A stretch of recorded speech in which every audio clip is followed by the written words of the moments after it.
నువ్వు ఎవరి జ్ఞాపకాల్లో ఉన్నావు అనే అంశాన్ని మనం ఆలోచించాం, అంతేనా? ఈరోజు రెండో భాగాన్ని మనం ఆలోచిద్దాం. ప్రార్థన.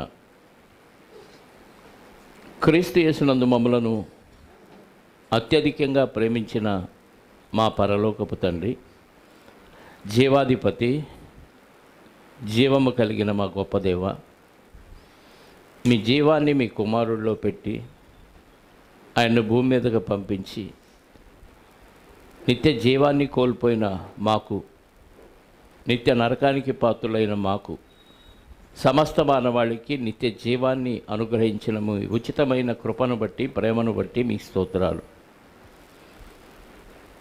సజీవులుగా మేము భూమి మీద మిమ్మల్ని స్తుతిస్తూ, నిత్య జీవానికి వారసులుగా పైనున్న వాటిని వెతుకుతూ, భూ సంబంధమైన వాటి మీద మనసు పెట్టుకోకుండా ఎల్లప్పుడూ మా మనసంతా నిత్యజీవం వైపు చూసే అవకాశాన్ని మీరు మాకు అనుగ్రహించినందుకు స్తోత్రాలు. భూమి మీద మా ఆయుష్కాలం ఎంత అల్పమైనదో మా ముందు మరణిస్తున్న వారిని చూస్తే మాకు అర్థమవుతుంది. తండ్రి, వారిని చూచైనా మా మరణ దినం ఎప్పుడు వస్తుందో తెలియదు కనుక ఈరోజు ప్రభువు రాకడ సంభవిస్తే, లేదు ఈరోజు మా ప్రాణాలు పోతే మేము ఎక్కడికి వెళతాము అనే ఆలోచన ప్రతిరోజు ప్రతినిత్యం మేము కలిగి ఉండి తగు జాగ్రత్తలు తీసుకొని మీ యందు ఉనికి కలిగి మీ యందు చెలించగలిగే భాగ్యాన్ని మాకు అనుగ్రహించండి. ఇదిగోనైనా భూమి మీద మాకు ఎంతోమంది పరిచయస్తులు ఉన్నారు. వారిలో ఎంతమందికి మేము జ్ఞాపకం ఉన్నామో తెలియదు, ఎంతమంది మాకు జ్ఞాపకం ఉన్నారో మాకు తెలియదు. కానీ మీ జ్ఞాపకాల్లో మేము ఎల్లప్పుడూ ఉండులాగున మా క్రియలు సరిచేసుకుంటూ ముందుకు సాగే భాగ్యాన్ని మాకు అనుగ్రహించండి. ఆసక్తితో వచ్చిన పిల్లలను బట్టి మీకు స్తోత్రాలు. ఎంతమంది గడిచిన వారు సువార్తను ప్రకటించి అందులో వాళ్ళలో చేయి వేశారో తెలియదు. కానీ తండ్రి, బుద్ధిహీనంగా పొరపాటున వారు చేయి వేస్తే చిత్తమైతే మన్నించండి. తండ్రి, సువార్తను ప్రకటించి వారు చేయి వేస్తే మరింతగా బలపరచండి.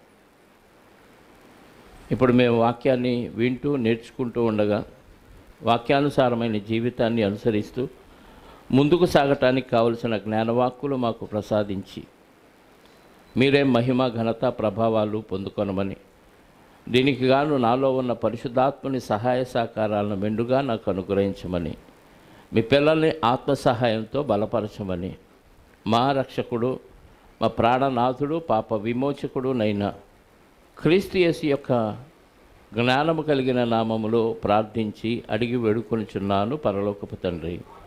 ఆమేన్. చేరువచ్చిన మీ అందరికీ ప్రభు అయిన క్రీస్తు నామములో శుభాలు, వందనాలు. నీవు ఎవరి జ్ఞాపకాల్లో ఉన్నావు అనే అంశాన్ని మనం ఆలోచించాం. సహజంగా మనకి ఊహొచ్చినప్పటి నుంచి ఎన్నో జ్ఞాపకాలు మనకు ఉంటాయి. ఒక్కోసారి కొన్ని గాయాలు చేసిన ఆ మచ్చలు చూసినప్పుడు మనకి చిన్నప్పటి జ్ఞాపకాలు గుర్తొస్తాయి కదా. ఇది పలానప్పుడు కింద పడితే జరిగిలిన దెబ్బ, పలాని మచ్చకి కారణం ఏంటంటే దాని స్టోరీ చెప్తూ ఉంటాం కదా. ఏదన్నా చేతిలో కాళ్ళు విరిగినాయి అనుకో, ఎప్పుడు విరిగినాయి, ఎక్కడ విరిగినాయి అనేవి జ్ఞాపకం ఉంటాయి. అలాగే మనకి మేలు చేసిన వారు జ్ఞాపకం ఉంటారు, వాటికంటే ఎక్కువగా కీడు చేసిన వారు కూడా జ్ఞాపకం ఉంటారు. మేలు చేసిన వారినైనా మనం మర్చిపోతామేమో కానీ కీడు చేసిన వారిని నిద్రలో కూడా మర్చిపోం. ఎందుకంటే మనకి ఎప్పుడూ అదే లోపల తిరుగుతూ ఉంటుంది. కానీ భూమి మీద ఒక మనిషి మరొక మనిషి జ్ఞాపకాల్లో ఉండాలంటే ఖచ్చితంగా మేలైనా చేయాలి, కీడైనా చేయాలి. కీడు చేస్తే ఎక్కువ జ్ఞాపకం ఉంటాం, మేలు చేస్తే జ్ఞాపకం ఉండొచ్చు, ఉండకపోవచ్చు. ఎందుకంటే మేలు పొందిన వారు మర్చిపోయే అవకాశాలు ఉన్నాయా? ఎక్కువగా ఉన్నాయి కదా. ఎవరు మేలు పొంది మర్చిపోయినా, జ్ఞాపకం పెట్టుకోకపోయినా, ఎవరు కీడు చేసినప్పుడు మాత్రం ఖచ్చితంగా జ్ఞాపకం పెట్టుకుంటారు. కానీ దేవుడు మాత్రం నువ్వు చేసిన ప్రతి మేలు, ప్రతి కీడు అసలు నువ్వు భూమి మీద బతికిన ప్రతిదీ రికార్డెడ్గా రాసుకుంటాడు. సందర్భం వచ్చినప్పుడు దాన్ని జ్ఞాపకం చేసుకొని దేవుడు దానికి తగిన ప్రతిఫలాన్ని ఇస్తాడు. ఒకవేళ ఇక్కడ ప్రతిఫలం ఇవ్వలేదనుకోండి, ఫైనల్గా ప్రతిఫలం మరణించిన తర్వాత ఇస్తాడు, అది మేలైన కీడైన. కాబట్టి శరీరముతో జరిగించిన వాటి క్రియలు, కొరింథీ 2:5-10 ఎప్పుడు చదువుతూ ఉంటాం మనం. శరీరముతో జరిగించిన వాటి క్రియలు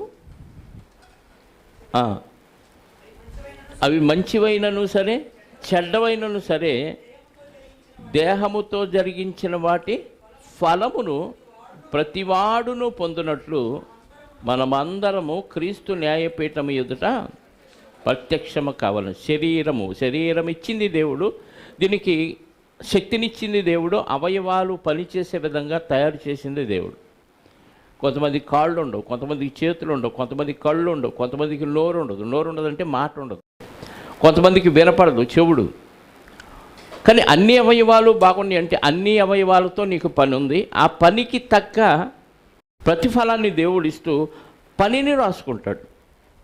మలాకీ గ్రంథంలో చదువుతాం కదా, 3వ వచనంలో, భక్తులైన వాడు మాట్లాడుకుంటున్నప్పుడు దేవుడు చెవియొగ్గి ఆలకిస్తాడట. ఆలకించి ఊరుకోడు. ఏం చేస్తున్నాడు చూడండి.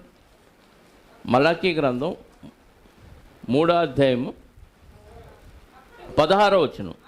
అప్పుడు యెహోవా యందు భయభక్తులు గలవారు ఒకరితో ఒకరు మాట్లాడుకొనుచుండగా యెహోవా చెవియొగ్గి ఆలకించెను, మరియు యెహోవా యందు భయభక్తులు కలిగి ఆయన నామమును స్మరించుచూ ఉండు వారికి జ్ఞాపకార్థముగా. దేని కొరకు గ్రంథం రాయబడింది? జ్ఞాపకార్థంగా. ఇప్పుడు దేవుడు మనకు గుర్తుండాలంటే మనం ఏం చేయాలి? ఆయన మన గురించి గ్రంథంలో జ్ఞాపకార్థ కూడిక గ్రంథం కాదు, జ్ఞాపకార్థముగా ఒక గ్రంథంలో రాస్తాడు. అంటే గ్రంథం పేరేంటి చెప్పండి? జ్ఞాపకార్థ గ్రంథం. అంటే ఏం చేస్తే అందులో రాసుకుంటాడు? ఆయన నామాన్ని స్మరించడం అంటే ఆయన చేసిన ప్రతిదీ, ఆయన కార్యాలన్నిటినీ స్మరిస్తూ ఇతరులకు చెప్పాలి. భయభక్తులు కలిగి ఒకరితో ఒకరు. దేవుడు అంటే ఏంటి? ఆషామాషి కాదు, చాలా జాగ్రత్తగా ఉండాలి. కరెంటుకు భయపడుతున్నావు, పాముకు భయపడుతున్నావు, పిల్లికి భయపడుతున్నావు, కప్పకు భయపడుతున్నావు, రౌడీకి భయపడుతున్నావు, పోలీసులకు భయపడుతున్నావు, దొంగలకు భయపడుతున్నావు, ఇలాంటి వాటికి భయపడుతున్నావు. నువ్వు దేవునికి భయపడవా? దేవుడు అంటే ఏమనుకుంటున్నావు అని భయమో భక్తి మనం కలిగి ఇతరులతో అవి పంచుకుంటున్నప్పుడు, నా పిల్లలు తను భయభక్తులు కలిగి ఇతరులతో కూడా పంచుకుంటున్నారు, వాళ్ళు కూడా భయభక్తులు ఉండే విధంగా వాళ్ళు ప్రవర్తించడానికి కారణమయ్యారు, కాబట్టి వీళ్ళ గురించి రాసుకుందాం, వాళ్ళని జ్ఞాపకం పెట్టుకుందాం. దేవుడే జ్ఞాపకం పెట్టుకుంటే మన పరిస్థితి ఎలా ఉంటుంది చెప్పండి? దేవుడి జ్ఞాపకాల్లో మనం లేవనుకోండి, పరిస్థితి ఎలా ఉంటుంది? తారుమారు అయిపోదు. పూర్తిగా దేవుడు వదిలేసిన వాళ్ళ జాబితాను మనం మాట్లాడుకోవట్లేదు. ఇప్పుడు దేవుడిలో ఉన్నవారి గురించే మాట్లాడుకున్నాం. దేవుడు లేనివారు, దేవుడు పట్టని వారు, దేవుడిలోనికి రానివారు, అన్ని జనుల సంగతి మనం మాట్లాడట్లా. వాళ్ళు హ్యాపీగా వర్ధిల్లుతారు, వాళ్ళతో అసలు పోల్చుకోకూడదు. దేవుడు ఉన్నాడు అని నమ్మి క్రీస్తు యేసులో రక్తంలో కడగబడి బాప్తీసం పొందిన వారు పరిశుద్ధులు. ఈ పరిశుద్ధులు ఏం మాట్లాడినా ఏం చేసినా దేవుడు జ్ఞాపకం పెట్టుకునే విధంగా ఉండాలి. మనుషుల జ్ఞాపకాల్లో ఉంటే కాసేపు మెచ్చుకుంటారు, కాసేపటికి నొచ్చుకుంటారు. మంచోడు అన్నవాడిని 4 రోజుల తర్వాత ఏమంటారు? చెడ్డోడు అంటారు. ఆమె ఇలాంటిది అనుకున్నాను కానీ ఇలాంటిది అనుకోలేదు అంటారు. అంటే 4 రోజులు మంచి, 4 రోజులు చెడు. ఎంత మంచి చేసినా చెడు మాత్రం అనుకుంటారు, కానీ దేవుడు అలా అనుకోడు. చెడుని వీలైనంత వరకు తీసేస్తూ ఉంటాడు, మంచిని మాత్రమే జ్ఞాపకం పెట్టుకుంటాడు. అలాంటి జ్ఞాపకాలు పాత నిబంధనలో ఎంతోమంది భక్తులు దేవుడి జ్ఞాపకాల్లో ఉన్నారు. గత వారం మనం ఎవరి గురించి ఆలోచించాం? నోవాహు గారి గురించి ఆలోచించాం. ఆ తర్వాత ఒకడైనా ఇంకేమన్నా ఆలోచించామా? నోవాహు గారు ఒక్కరేనా? పోయిన వారం చెప్పింది ఎవరికి గుర్తుంటుందండి? అంతేనా? నోవా గారు ఒక్కరైనా ఇంకెవరన్నా ఆలోచించామా? అబ్రహాము గారి దాకా వచ్చామా? చాలాసార్లు మనం అబ్రహాము గారి గురించి ఆలోచించాం కదా. ఒకసారి కొరహు కుమారుల గురించి దేవుడు ఎందుకు జ్ఞాపకం పెట్టుకున్నాడు, కొరహు కుమారులు ఏం చేశారో అలాంటి వాళ్ళని జ్ఞాపకం పెట్టుకుంటాడా లేదో ఒకసారి చూద్దాం. కీర్తన గ్రంథం 45వ అధ్యాయము 17వ వచనాన్ని ఒకసారి చూద్దాం ప్రియులారా.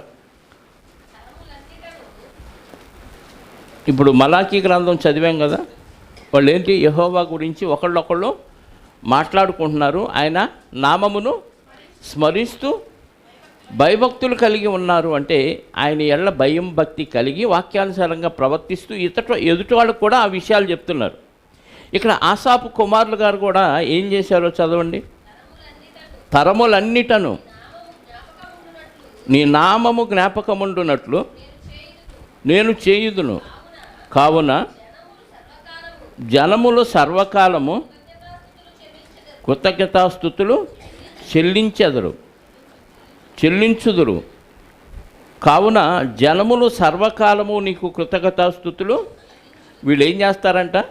ఆసాపు కుమారులు రాసిన కీర్తన ఇది కదా, 45వ కీర్తనలో తరములన్నిటను నీ నామమును జ్ఞాపకముండునట్లు నేను చేస్తాను. అంటే ఎన్ని తరాలకి జ్ఞాపకం చేస్తాడంట? జన్మలకి మర్చిపోను నువ్వు చేసిన కీడు అంటాం కదా. మర్చిపోదామన్నా మర్చిపోలేకపోతున్నాం అంటాం. కానీ వీళ్ళు ఎదుటి వాళ్ళకి దేవుని గురించి చెబితే ఈ తరం వాళ్ళు కాదు, తరములన్నిటనంటే ఎన్నో తరాల తర్వాత కూడా వాళ్ళ జ్ఞాపకం ఉండేటట్టుగా చేస్తామంటున్నారు. మన తరం వాళ్ళకి, మన పక్కింటి వాళ్ళకి, ఇరుగు పొరుగు వాళ్ళకి జ్ఞాపకం ఉండేటట్టు మనం ఏమైనా చేసామా? మనం అందరి జ్ఞాపకాల్లో ఉండాలని కోరుకుంటాం, కానీ దేవుడి జ్ఞాపకాలు ఎదుటి వారిలో ఉండే విధంగా ఏమైనా చేసామా? చేయకపోతే ఎందుకండి? దేవుడు జ్ఞాపకం పెట్టుకోడు. నేను ఇతరులకి జ్ఞాపకం ఉండాలంటే ఏదో చేయాలి వాళ్ళకి మేలు. మీరు నాకు జ్ఞాపకం ఉండాలంటే మీరు కూడా ఏదో మంచి కార్యాలు చేయాలి. ద్రోహం చేస్తే ఈజీ జ్ఞాపకం ఉంటారు, అది చిటికలో పని. కానీ మేలు చేయటం చాలా కష్టం. ఒక మేలు చేస్తే జ్ఞాపకం ఉంటారు, 2 చేస్తే జ్ఞాపకం ఉంటారు, చేస్తూనే ఉంటేనే జ్ఞాపకం ఉంటాం కదా. ఒకసారి చేస్తే చేశాడులేండి, మీ గురించి నేను ప్రార్థన చేశాను అనుకోండి, అందరూ చేశారు నువ్వు చేసావు ఏందంట అంటారు. అయినా నీ ప్రార్థన వల్ల ఏం కావాలా, మా డాక్టర్ వల్ల అయ్యిందంటారు కదా. అవి పెద్ద లెక్కలోకి రావు. ఎవరి వల్ల కాదు అన్నప్పుడు ప్రార్థన చేస్తే అయ్యింది అనుకోండి, అప్పుడు సంఘం అంతా కలిసి ప్రార్థన చేశారు కాబట్టి సంఘం నాకు మేలు చేసింది అంటారు. సంఘంలో ఒకళ్ళిద్దరు ద్రోహం చేస్తే సంఘం అంతటికి ఏమొచ్చింది చెప్పండి? అందరికీ సంఘం అంతా వేస్ట్ అండి, దేనికి పనికిరాదు అంటారు.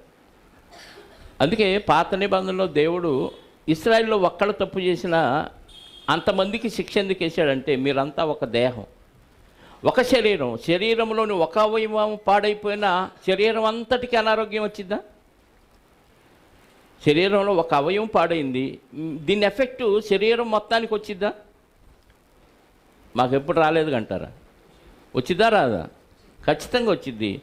ఆ అవయవం కృషించిపోయి శరీరం మొత్తానికి ప్రాణహాని కలిగించే విధంగా గ్యాంగ్రైన్ అయిందనుకో, అంటే ఇన్ఫెక్షన్ అయిపోయి పాడైపోయిందనుకో, అప్పుడు డాక్టర్ దగ్గరికి వెళ్ళి ఏం చేస్తాం? శరీరాన్ని ఇంతవరకు ఈ అవయవాన్ని కట్ చేయండి అని ఒప్పుకొని డబ్బులు ఇచ్చి సంతకం పెట్టి మరీ నరికించుకుంటాం కదా.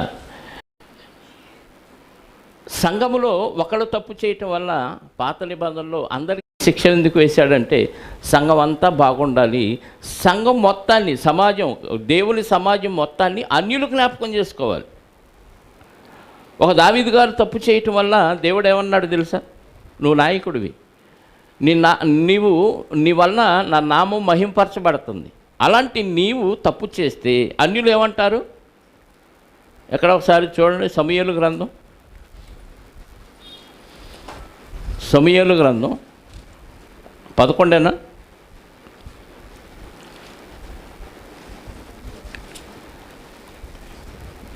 12వ అధ్యాయం కదా, 12వ అధ్యాయం 14వ వచనం. సమూయేలు 2వ గ్రంథం 12వ అధ్యాయం 14వ వచనం. అయితే ఈ కార్యము వలన యెహోవాను దూషించుటకు ఆయన శత్రువులకు నీవు గొప్ప హేతువు కలుగజేసితివి గనుక నీవు పుట్టిన బిడ్డ నిశ్చయముగా చచ్చునని దావీదుతో చెప్పి తన వెంటికి వెళ్ళిపోయాడు ప్రవక్త. అంటే అన్యులు దేవుణ్ణి దూషించటానికి ఒక దావీదు గారు ఏం చేశాడు? తప్పు చేశాడు. బాగా జ్ఞాపకం పెట్టుకున్నాడు దేవుడు. ఇది బాగా జ్ఞాపకం పెట్టుకొని భయంకరమైన శిక్షలు వేశాడు. 1 కాదు 2 కాదండి. కన్న బిడ్డే తండ్రిని తరివేసే స్థితిలోనికి తీసుకెళ్ళాడు. కన్నబిడ్డే దావీదు గారి ఉపపత్నులను పట్టపగలు మేడ మీద పాడు చేసే విధంగా చేశాడు. ఎంత దౌర్భాగ్య పరిస్థితి, ఎంత క్షీణదశ దావీదు గారి. ఒక తప్పుకి ఎంత పెద్ద శిక్ష వేశాడు చూసారా? జ్ఞాపకం పెట్టుకున్నాడు. అదే దేవుడు దావీదు గారిని జ్ఞాపకం పెట్టుకుని ఎన్ని మేలు చేశాడు, ఎంతమంది రాజుల దగ్గర విజయాన్ని ఇచ్చాడు, ఎంత ఆస్తిని కొల్లసొమ్ముగా ఆయనకి ఇచ్చాడు, ఎన్ని మేలు చేశాడు. అంటే దేవుడు జ్ఞాపకం పెట్టుకుంటే మేలైనా జరిగిద్ది, మంచి చేస్తే కీడు చేస్తే, మనం దేవుడి వాక్యానికి విరుద్ధంగా ప్రవర్తిస్తే మనకి కీడు కూడా జరిగిద్ది. భక్తుల విషయంలో దేవుని పర్మిషన్ లేకుండా ఏ కీడు జరగదు. నీకు జరిగింది కీడు అంటే నువ్వేదో తేడా చేసావు, లేదా శోధన కోసం నిన్ను ఇంకా ఇంకొక మెట్టు ఎక్కించడం కోసం, పరీక్ష కోసం జరగవచ్చు. అది జ్ఞాపకం పెట్టుకుంటాడు దేవుడు, ఇది జ్ఞాపకం పెట్టుకుంటాడు. ఇప్పుడు ఆసాపు కుమారులు ఏమి చేశారంట మేలు దేవుడికి? రాబో తరముల్లో కూడా దేవుణ్ణి చదవండి మాట. 45 కీర్తన 17వ వచనం. తరములన్నిటను నీ నామము జ్ఞాపకముండునట్లు నేను చేయుదును, కావున జనములు సర్వకాలము నీకు కృతజ్ఞతాస్తుతులు. అంటే అన్ని కాలాల్లో అన్ని తరాల్లో దేవుణ్ణి జ్ఞాపకం పెట్టుకొని థ్యాంక్స్ చెప్తున్నారంటే వీళ్ళు ఏం చేశారు? ఆసాపు కుమారులు కోరహు కుమారులు ఏం చేశారు చెప్పండి? ఏం చేశారన్న? దేవుణ్ణి బాగా వంట పట్టించారు. ఇప్పుడు నేను చెప్పిన వాక్యం మీకు వంట పట్టలేదంటే నేను సరిగ్గా చెప్పలేదని అర్థం. వంట పట్టిన ఒళ్ళొంచలేదంటే ఇక అది మీకే విడిచిపడుతున్నా. ఈ కొరహు కుమారులు ఎన్ని తరాల వరకు జ్ఞాపకం చేసుకుని వాళ్ళు దేవునికి కృతజ్ఞతాస్తుతులు చెల్లించే విధంగా చేశారంటే ఎంత బాగా వాళ్ళకి అర్థమయ్యేటట్టు చెప్పారు, ఎంత బాగా వాక్యానుసారంగా ప్రవర్తించి చెప్పారు. నువ్వు ప్రవర్తించకుండా ఎంత బోధ చేసినా వృధా. ప్రవర్తించకుండా ఎంత బోధ చేసినా, ఎన్ని మర్మాలు బయట పెట్టినా వేస్టే. అవతల వ్యక్తికి జ్ఞాపకం ఉండాలంటే మనం పాటించి బోధిస్తే బాగా జ్ఞాపకం ఉంటుంది.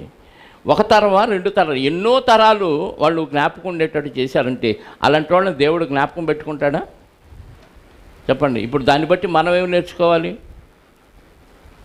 మన తరవానికన్నా చెప్పండి, బతికితే వాళ్ళలాగా బతకాలరా భక్తుడుగా. అలా చెప్తున్నాడు, అలా పాటిస్తున్నాడు అనుకోవాలి. మన తరం వాళ్ళే మనల్ని జ్ఞాపకం పెట్టుకోవాలి. భక్తుడే కానీ చర్చికి వెళ్తాడు కానీ ఆమె ఏ వాక్యానుసారంగా బతకదండి. గైగైమ నరుతారు, గయ్యాళ్ళు గంప. ఎప్పుడు ఆ కాసేపు అలా చర్చికి వెళ్ళొస్తారు కానీ మిగతాదంతా లోకమే అనుకున్నారనుకోండి, ఎవడు గుర్తుపెట్టుకోడు. గుర్తుపెట్టుకునే విధంగా మనం బ్రతకాలి. గుర్తుపెట్టుకునే విధంగా బ్రతుకుతూ ఇతరులకు చెబితే కనీసం ఈ తరమైనా జ్ఞాపకం చేసుకుంటుంది. మన కొత్త నిబంధనలకు వచ్చేసరికి అన్ని జనుల్లో ఒక ఆయన కనపడతాడు 10వ అధ్యాయం అపోస్తల కార్యాల గ్రంథంలో. ఆయన పేరు కొర్నేలి. ఇటాలీ పటాలం అనబడిన పటాలం అంటే రోమా గవర్నమెంట్లో ఇటాలీ పటాలం అనబడిన పటాలంలో కొర్నేలి అనే ఒక శతాధిపతి, 100 మంది మీద అధికారి ఉన్నాడు. ఈయన అన్యుడు, ఇశ్రాయేలీయుడు, యూదుడు కాదు. ఆయన ఏం చేస్తే దేవుడు జ్ఞాపకం పెట్టుకున్నాడో చదవండి. ఇటలీ పటాలం అనబడిన పటాలములో శతాధిపతి అయిన కొర్నేలి అని భక్తిపరుడు ఒకడు. ఏది యూదుడు కానివాడు కూడా భక్తిపరుడు ఉండొచ్చా? యూదులే కదా అప్పుడు భక్తిపరులు. యూదుడు కాని వ్యక్తి క్రీస్తును కూడా అంగీకరించలేదు. యెహోవా దేవుని యందు భయభక్తులు కలిగి ఉన్నాడు. యూదుడు కాకపోయినా అన్యజనుడైనా, అంటే అన్యజనులు భక్తి కలిగి ఉన్నా దేవుడు చూస్తాడా, జ్ఞాపకం పెట్టుకుంటాడా?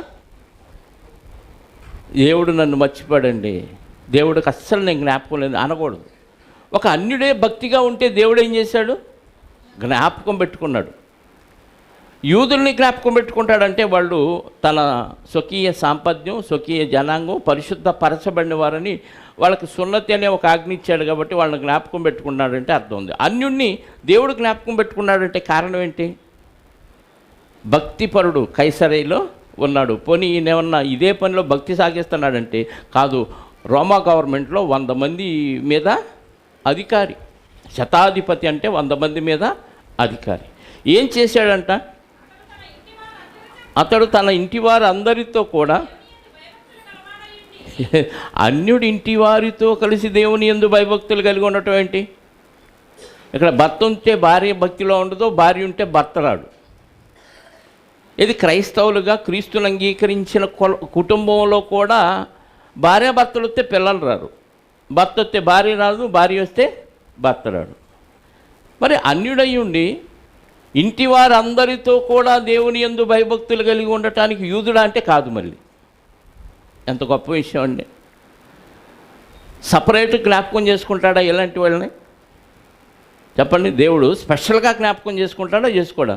ఖచ్చితంగా చేసుకుంటాడు. అది చేసుకొని వాళ్ళకి ఏది కొదువో దాన్ని తీర్చేస్తాడు.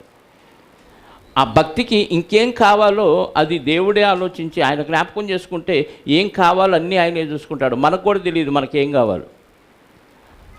ఆ ఇంటి వారు అందరితో కూడా దేవుని యందు భయభక్తుని కలవాడై ఉండి ప్రజలకు బహు ధర్మము చేయుచు ఎల్లప్పుడూ దేవునికి ప్రార్థన చేయువాడు. అంటే భయభక్తులు కలిగి ఉన్నామంటే ఏం చేయాలి?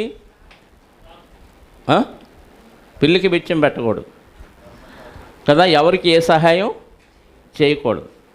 నీ సంపాదన ఎంత, నువ్వు చేసే సహాయం ఎంత? చిల్లర ఎదిరెత్తారండి కానుకలు. ఒకళ్ళు ఎవరికన్నా చేస్తే మహా చేస్తే 100, 50, 10 పరకో చేస్తాం. వాస్తవంగా మన సంపాదనతో పోలిచి మనం చేసే దాన ధర్మాలు పోల్చుకుంటే చాలా తక్కువ అండి. ముష్టిలోడికి చిల్లర వేసినట్టు ట్రాఫిక్ సిగ్నల్స్ దగ్గర ఎంత వేస్తాం అంతే మనం చేసేది. అది కూడా నలుగురికి తెలియాలి కాబట్టి చేస్తాం. ఈయన కూడా భక్తుడే, అప్పుడప్పుడు కొంచెం ధర్మం చేస్తాడు, ఈమె కూడా భక్తురాలే అనిపించుకోవటానికి చేస్తాం తప్ప దేవుడు చూస్తున్నాడు. దేవుడి జ్ఞాపకాల్లో నేను ఉండాలి, నేను చేసిన దాన్ని బట్టి దేవుడు నాకు ఫలం ఇస్తాడనే ఉద్దేశంతో చేసేవాళ్ళు లేరు. అలా చేయాలంటే దేవుని వల్ల భయము భక్తి రెండు కలిసి ఉండాలి. భయం ఉన్నా సరిపోదు, భక్తి ఉన్నా సరిపోదు, రెండు కలిసి ఉంటేనే దేవుడు చూస్తున్నాడు, దేవుడు నాకు ప్రతిఫలం ఇస్తాడనే ఉద్దేశంతో విపరీతంగా దాన ధర్మాలు చేసేస్తాడు. దేవుని యందు భయభక్తులు కలిగి ఏం చేస్తున్నాడు? ఏమంటే ఈయనకు ఒక్కడికి భక్తి ఉందనుకోండి, ఇంట్లో వాళ్ళు ఏదన్నా ధర్మం చేస్తున్నప్పుడు ఏం చేస్తారు? ఎందుకంటే డబ్బులన్నీ అలా వృధా చేస్తారు. ఆడు నీవు పెట్టిన తిండి తిని కూడా నీకు కనీసం కృతజ్ఞతలు చెప్పట్లేదు, అలాంటి వాడికి ఎందుకు చేయటం అని వెనకదో లాగే అవకాశం ఉందా? భార్య మారకపోతే పోనీ భార్యాభర్తలు మారిపోయిన పిల్లలు వెనకలాగారనుకోండి, అప్పుడు కూడా పూర్తిగా ధర్మాలు చేయలేము. కానీ కుటుంబ సపరివార సమేతంగా భయభక్తులు కలిగి ఎల్లప్పుడూ ప్రార్థన చేస్తూ ధర్మకార్యాలు చేస్తున్నాడంటే ఎంత భక్తితో చూడండి. నిజంగా దేవుడు సంతోషిస్తూ జ్ఞాపకంలో ఆ జ్ఞాపకార్థ గ్రంథం ఏదైతే ఉందో దానిలో టక రాయించుకుంటాడు దేవుడు. అంటే దేవుని జ్ఞాపకాల్లో ఉండాలంటే భయభక్తులు కలిగి ఉండాలి, కుటుంబంతో కలిసి ఉండాలి, దాన ధర్మాలు చేయాలి. వెంటనే దేవుడి జ్ఞాపకం వచ్చేసి ఈ కొర్నేలి గారికి ఒకటి కొదువు ఉంది, ఇలాంటి వారికి కావలసిన కొదువు తీరిస్తే ఇంకా అభివృద్ధి చేస్తాడు, ఇంకా చాలామందిని నా జ్ఞాపకాల్లో ఉండేటట్టు చేస్తాడు అని ఆ కొరహు కుమారులు కానీ ఎలాగైతే తరతరాలు జ్ఞాపకం ఉండేటట్టు చేశారో అలా చేస్తాడు అనే ఉద్దేశంతో వెంటనే దేవదూతను పంపించాడు. స్వప్నం ద్వారా ఏమొచ్చింది? ఆయనకి దర్శనం వచ్చేసింది. చదవండి 3వ వచనం. పగలు ఇంచుమించు 3 గంటల వేళ దేవదూత అతని దగ్గరకు వచ్చి కొర్నేలి అని పిలుచుట దర్శనమందు తేటగా అతనికి దేవదూత దర్శనంలో వచ్చి పేరు పెట్టి పిలిచేలేకే ఆయనకి ఏం అర్థం కాల. అప్పుడు దూత దూత వైపు తేరి చూచి భయపడి, ప్రభువా ఏమని అడిగాను. అందుకు దూత, నీ ప్రార్థనలు, నీ ధర్మకార్యములు దేవుని సన్నిధికి జ్ఞాపకార్థముగా ఎలా చేరిని? నీ ప్రార్థన, నీ నీ దాన ధర్మాలు దేవుడి దగ్గరికి చేరిని అంట. మన వీధి చివరకు కూడా చేర్చలే మనం చేసి. దేవుడి జ్ఞాపకాలు ఎలా ఉంటాం చెప్పండి? దేవుడు జ్ఞాపకం పెట్టుకుంటేనే నిన్ను పరలోకం ఇస్తాడు. దేవుడి అక్రమము చేయవారులారా మీరెవరో నా యొద్ద నుండి పొండి అన్నాడు అనుకో, ఏం చేసావు? అప్పుడు వాళ్ళు అంటున్నారు ఏమని? ఏడో అధ్యాయంలో అంటాడు కదా మత్తయి సువార్తలో, ప్రభువా 20:21 మత్తయి సువార్త 7వ అధ్యాయము, ప్రభువా ప్రభువా ప్రభువా అని పిలుచు ప్రతివాడు స్తోత్రం స్తోత్రం స్తోత్రం ప్రభువా ప్రభువా ప్రభువా స్తోత్రం తండ్రి తండ్రి స్తోత్రం స్తోత్రం అని ఎన్నిసార్లు, 1,000 సార్లు అన్నాం. ఇది వెళ్ళదా? జ్ఞాపకార్థంగా వెళ్ళదండి. ప్రభువా ప్రభువా ప్రభువా ప్రభువా 1,000 స్తుతులు అన్నాం, వెళ్ళదా? 1000 కోట్లు అవి కూడా వెళ్ళవు. నువ్వు ఇన్నిసార్లు నోరు నొప్పి పుట్టేటట్టు ప్రభువా ప్రభు అని పిలిస్తే మీ మాట నాకు వినపడదు. ప్రతివాడు పరలోక రాజ్యంలో ప్రవేశించడంటే నువ్వు నాకు జ్ఞాపకం లేవు. మరి ఎలా?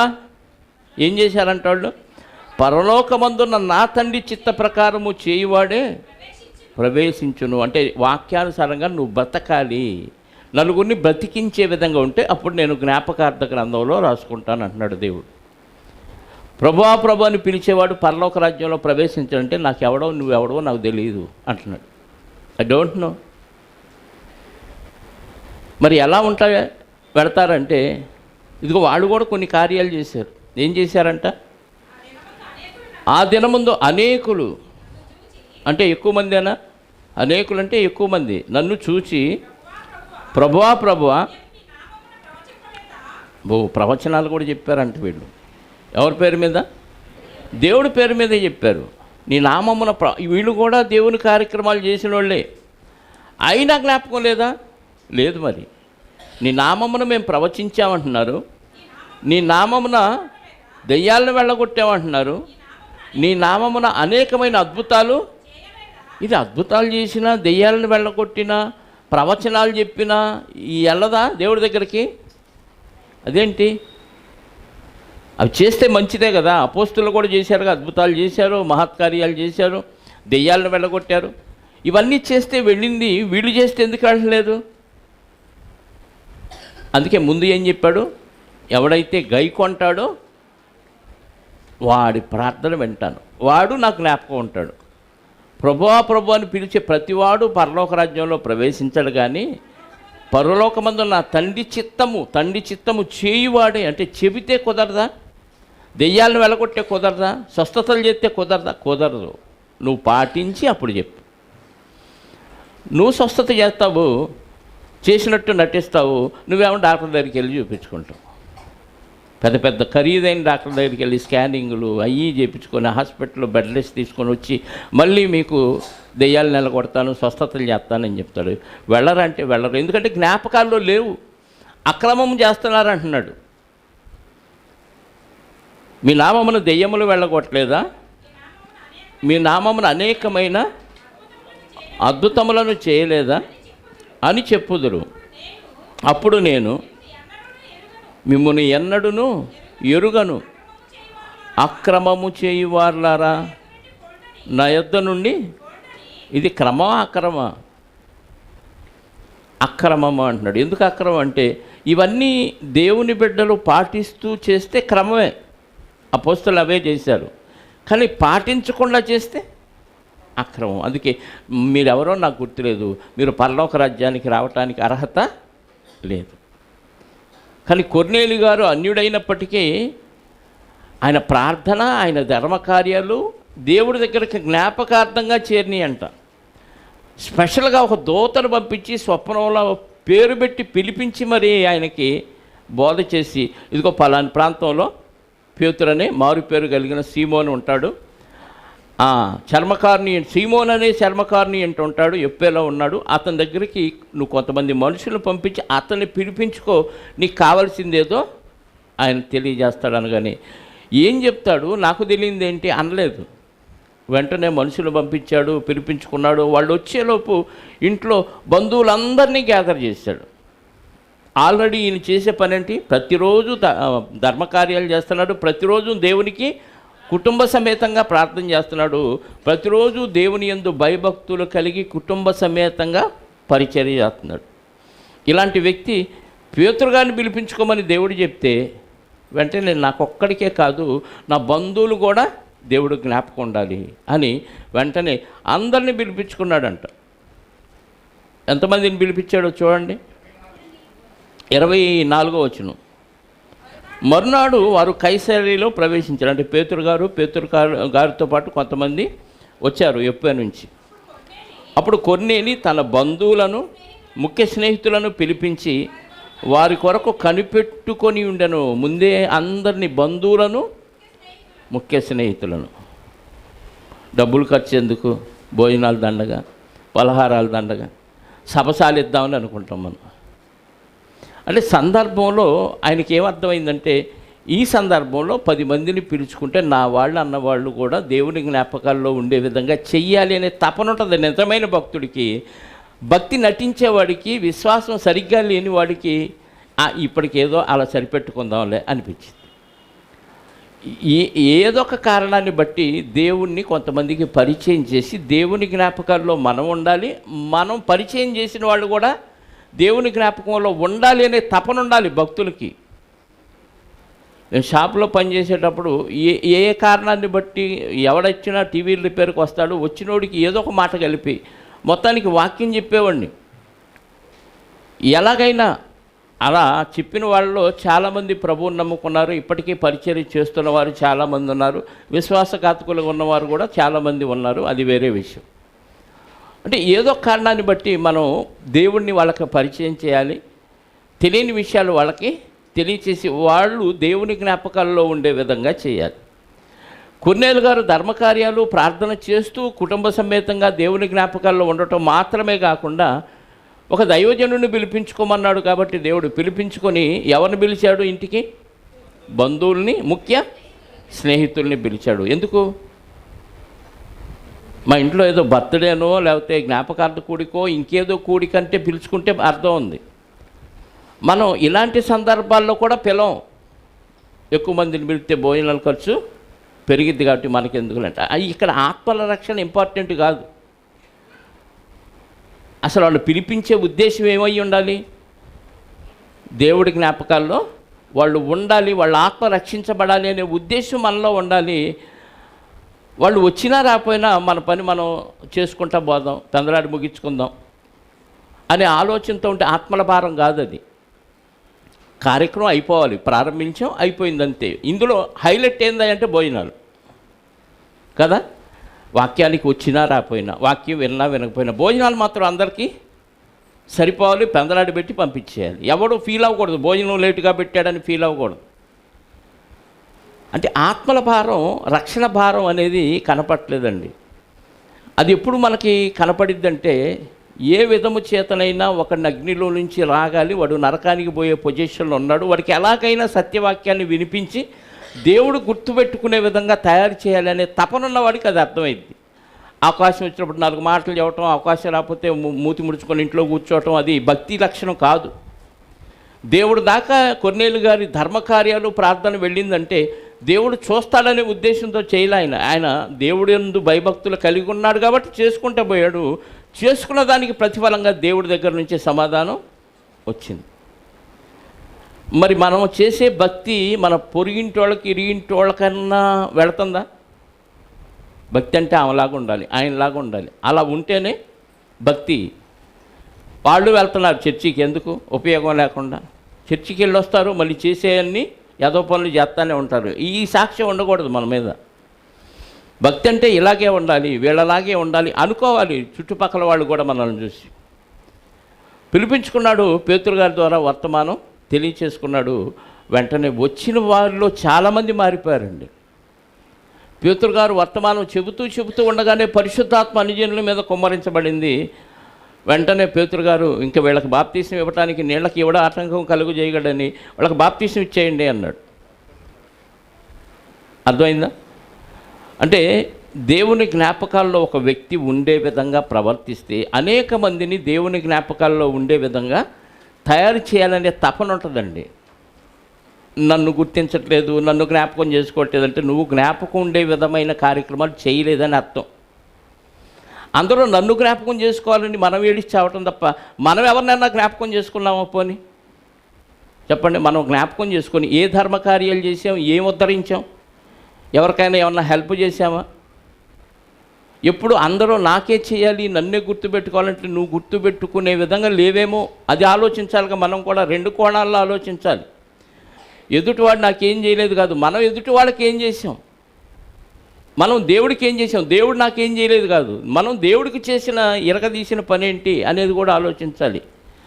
కొన్నేళ్ళు గారు తన గురించి తాను ఆలోచించలా. ఆయన చేయాల్సిన కార్యక్రమాలు, భక్తి అంటే ఈ కార్యక్రమాలు చేయాలి, ప్రార్థన చేయాలి, ధర్మకార్యాలు చేయాలి అని ఆయనకి అర్థమైంది. అన్యుడైనప్పటికీ ఆ కార్యక్రమాలు చేస్తున్నప్పుడు ఆటోమేటిక్గా దేవుడి జ్ఞాపకాల్లోకి వెళ్ళిపోయాడు. సమాధానం వచ్చింది. దాంతోపాటు ఆ సమాధానం ఆయన ఒక్కడే కాకుండా అందరికీ సమాధానాన్ని పంచాడు. ఇప్పుడు ఎంతమంది కొర్నేలి గారి ద్వారా దేవుని జ్ఞాపకాల్లోకి వెళ్ళిపోయారు? అర్థమైందా? కొరహు కుమారుడు ఎలాగైతే ఎన్ని తరాల వరకు జ్ఞాపకం ఉండే విధంగా దేవుణ్ణి పరిచయం చేస్తే ఎంతోమంది దేవునికి కృతజ్ఞతాస్తుతులు చెల్లిస్తున్నారంట. అలాగే కొర్నేలి గారు ధర్మకార్యాలు చేస్తూ భయభక్తులు కలిగి ఉండటాన్ని బట్టి దేవుడు సమాధానాన్ని ఇచ్చాడు. ఈ సమాధానాన్ని అందరికీ పంచాడు. ఇది మనకు అర్థమైతే మనం కూడా కొర్నేలి గారిలాగా భయభక్తులు కలిగి ధర్మకార్యాలు చేస్తూ అందరి జ్ఞాపకాల్లో ఉండాలి, ప్లస్ దేవుని జ్ఞాపకాల్లో ఉండాలి. పౌలు గారు పరిచర్యలో కూడా ఎంతోమందికి సువార్త చెప్పాడు. అందులో కొంతమందిని బట్టి సంతోషిస్తూ ఆయన రాసిన కొన్ని వచనాలు మనం చూడగలిగితే బైబిల్లో ఒకసారి పౌలు గారి గురించి కొన్ని వచనాలు మనం చదువుదాం ప్రియులారా. అపోస్తల కార్యాల గ్రంథం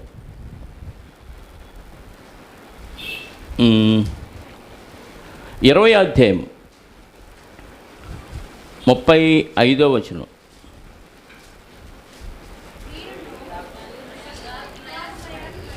అపోస్తల కార్యముల గ్రంథం 20వ అధ్యాయము 35వ వచనం. మీరును ఇలాగు ప్రయాసపడి బలహీనులను సంరక్షింపవలననియు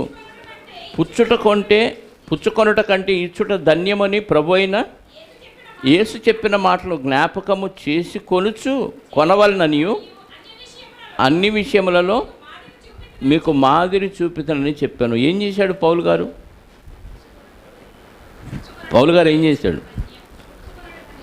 దానికి ముందు మీరును ఇలాగూ ప్రయాసపడి బలహీనులను సంరక్షించాలి. అంటే ప్రతి భక్తుడు చేయాల్సింది ఏంటంటే కష్టపడి పనిచేసి నీకంటే బలహీనులుగా ఉన్నవారిని ఏం చేయాలి?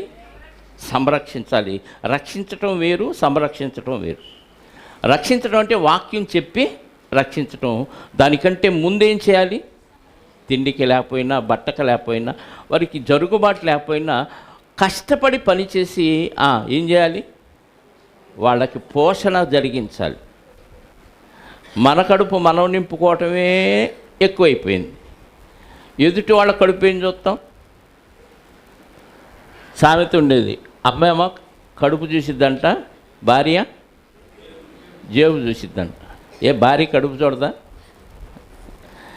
అంటే ఆడ భార్య అటు చూసింది కాబట్టి అందరు భార్యలు అలాగే అనుకుంటారు. కొన్ని సామెతలు అన్నిటికీ సెట్ అవ్వు.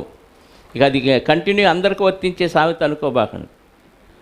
మన కడుపును మనం ఎలాగో చూసుకుంటామో ఎదుటి వాళ్ళ కడుపును కూడా అలాగే చూడాలి. అందులో బలహీనలను ఏం చేయాలి? సంరక్షించవలనని పుచ్చుకొనుట కంటే ఇచ్చుట ధన్యమని ప్రభువైన యేసు చెప్పిన మాటలు జ్ఞాపకము చేసుకున్న వలనని అన్ని విషయాల్లో మీకు. అంటే పౌలు గారు కష్టపడి పనిచేసి ఆ సంపాదనతో తన కడుపు నింపుకుంటూ కొంతమంది కడుపులు నింపుతూ వాక్యాన్ని పంచాడు. అంటే నేను మిమ్మల్ని జ్ఞాపకం చేసుకున్నట్టుగా మీరు కూడా బలహీనుల్ని జ్ఞాపకం చేసుకోండి. ఇలా జ్ఞాపకం చేసుకోవటం వల్ల మనందరినీ కలిపి దేవుడు జ్ఞాపకం చేసుకుంటాడు. మన సుఖం, మన బంధువుల సుఖం, మన పిల్లల సుఖం, మన ఇంట్లో వాళ్ళ సుఖమే చూసుకుంటూ వీళ్ళ పోషణలోనే ఉండిపోతే మరి బలహీనలను జ్ఞాపకం చేసుకునేది ఎవరు చెప్పండి?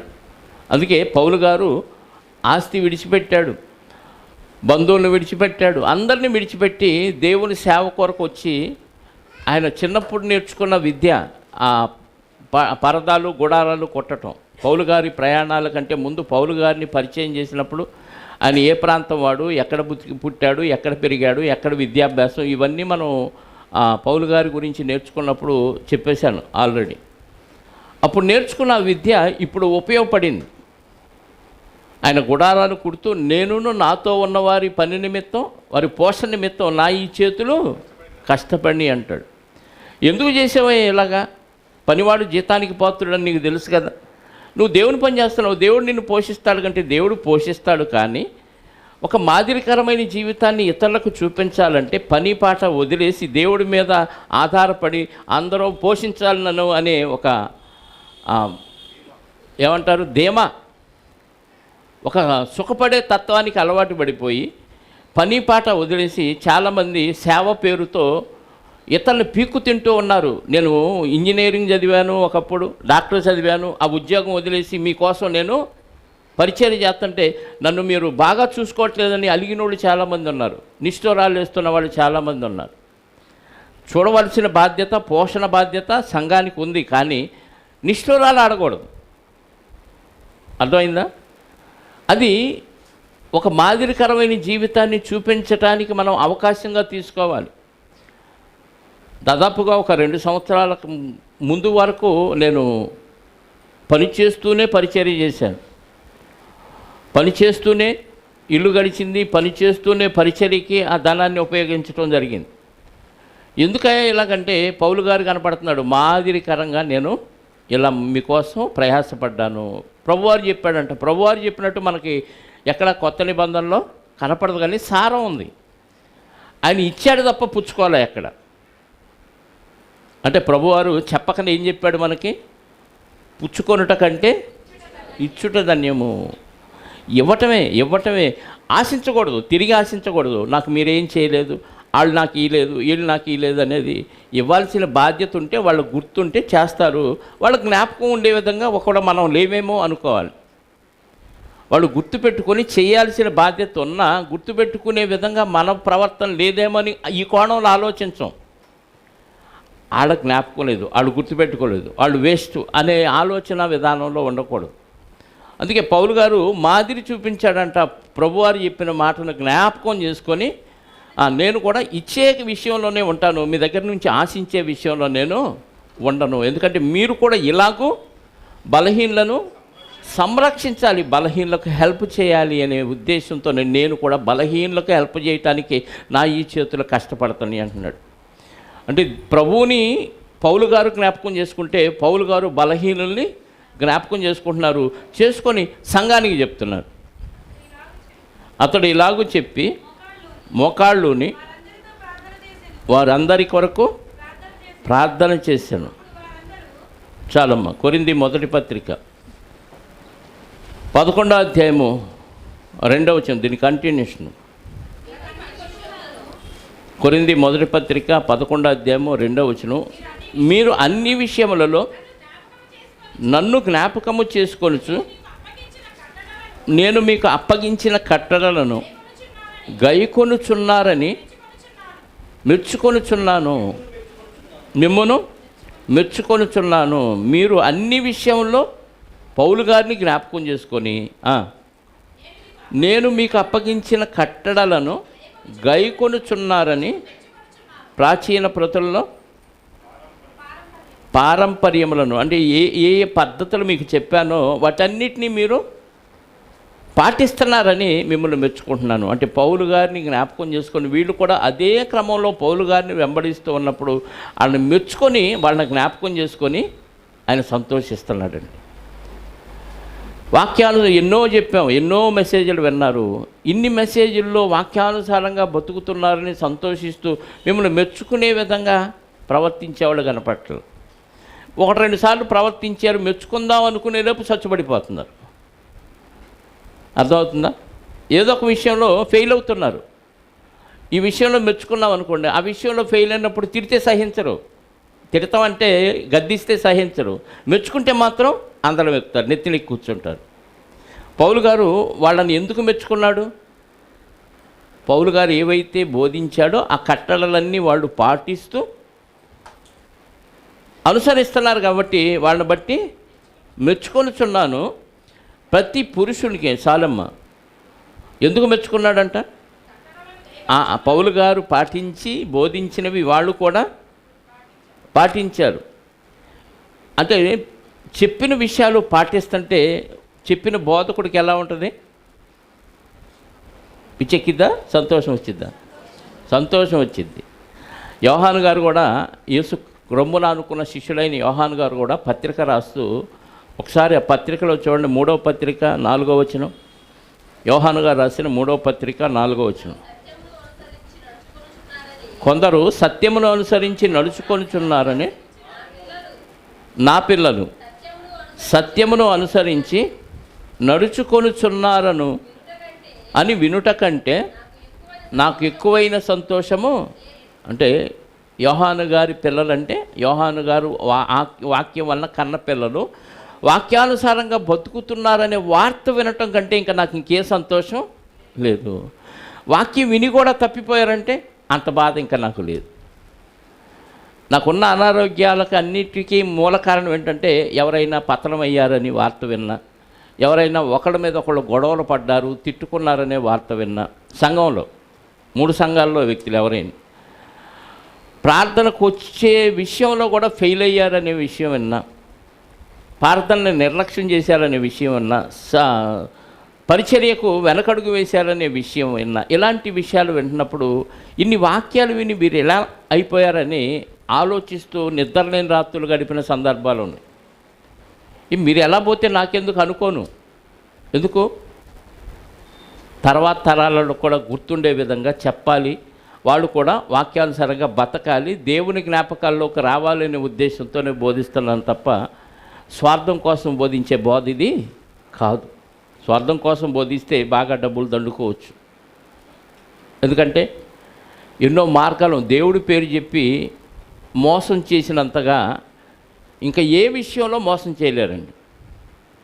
హాస్పిటల్లో డాక్టర్లు మోసం చేసి డబ్బులు సంపాదించుకోవటం కంటే ఎక్కువగా దేవుడి పేరు చెప్తే ఎంత పెద్ద తెలివిగలవాడు కూడా పడిపోతాడు.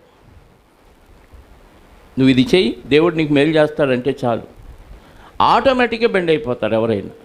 చాలామందిని చూస్తున్నాం కదా సమాజంలో, పెద్ద పెద్ద బడా మంత్రులు సైతం, మహా ఐఏఎస్ ఐపీఎస్ అధికారులు సైతం బాబాల దగ్గరికి వెళ్ళి కాళ్ళకు మొక్కుతున్నారంటే కారణం ఏంటి? దేవుడి పేరుతో వాళ్ళు చెప్పే మాటలు వీళ్ళు నమ్ముతున్నారు. నువ్వు ఖచ్చితంగా ఈ సంవత్సరం గెలుస్తావంటే ఆయన పాదాభిషేకం చేస్తున్నారు, ఆయన పాశ కూడా తాగటానికి వెనకట్ల. కొంతమంది అలాగే ఉంటున్నారు. ఎందుకంటే ఆ భక్తి పేరుతో అంత దాసోహం అయిపోతున్నారు. అలా ఉండకూడదు. కష్టమైన ఇబ్బంది అయినా ఉన్న వాస్తవాన్ని చెప్పి దేవుని జ్ఞాపకాల్లో ఉండే విధంగా భక్తుల్ని తయారు చేయాలి. అందుకే పౌలు గారు ఏమన్నాడు, యోహాను గారు ఏమన్నాడు? నా పిల్లలు సత్యమును అనుసరించి నడుచుకొనుచున్నారను అని వినుట కంటే నాకు ఎక్కువైన సంతోషం లేదు. కొంతమంది బాగున్నారు మంచి పని చేస్తున్నారు అనే లోపు ఏదో ఒక తేడా చేస్తున్నారు, మళ్ళీ బాధ కలిగిస్తున్నారు. కానీ యోహాను గారిలాగా చెప్పుకోవటానికి ఏం మిగలట్ల. ఎందుకంటే 4 రోజులు నిలబడుతున్నారు, 5వ రోజు పడిపోతున్నారు. పడిపోయిన వాళ్ళు కొంతమంది, వెనక్కి వెళ్ళిపోయిన వాళ్ళు చాలామంది ఉన్నారు. ఆ సంతోషం ఎక్కడ మిగులుతుందండి? నాకే సంతోషం లేదంటే దేవుడికి ఏం సంతోషం ఉంటుంది? ఆయన జ్ఞాపకాల్లో మనమే ఉంటాం. అందుకే ఒక పౌలు గారు, ఒక యోహాను గారు సంతోషిస్తున్నారంటే వాళ్ళు చెప్పిన వాక్యానుసారంగా కొంతమంది భక్తులు వాళ్ళ కళ్ళ ముందు వాళ్ళ తరంలో కనపడుతున్నారు. కొంచెం మరి మిగతా వాళ్ళకంటే పర్వాలేదు కదా అనుకుంటే అది సరిపోదు. ఆ భక్తి నిన్ను పరలోకానికి చేర్చదు. సరిపోను భక్తి కాదు అది. పరలోకానికి సరిపోయే భక్తి కావాలి. వాళ్ళకంటే నేను బెటరే కదా అనుకుంటే చెడిపోతాం. మంచి ర్యాంకుల్లో ఉన్న వాళ్ళని చూసుకొని వాళ్ళలాగా అవ్వాలి అనుకోవాలి తప్ప పతనం అయిపోయిన వాళ్ళ గురించో లేకపోతే అడపాదడప చెదురుమదురు భక్తి ఉన్న వాళ్ళతో పోల్చుకుంటే మన భక్తి ఎదగదు. ఎదగాలంటే మనకంటే ఉన్నతమైన స్థాయిలో భక్తిని సాగించిన వారిని జ్ఞాపకం చేసుకొని వాళ్ళ భక్తిని మనం అనుసరించాలి. అదే పౌలు గారు దశలోనికులకి పత్రిక రాస్తూ దశలోనికి సంఘంతో చెప్తున్న మాటను చూడండి ఒకసారి. మొదటి పత్రిక 1వ అధ్యాయము 2వ వచనం నుండి. దశలోనికీలో రాసిన మొదటి పత్రిక 1వ అధ్యాయము 2వ వచనం. విశ్వాసముతో కూడిన మీ పనిని, విశ్వాసముతో కూడిన పని అంటే ఏ పని చేసినా దేవుడు చూస్తున్నాడు, దేవుడు రాసుకుంటాడు, దేవుడు జ్ఞాపకం పెట్టుకుంటాడు, నాకు పరలోకం ఇస్తాడు. ఈ విశ్వాసం కలిగి పని చేయాలి.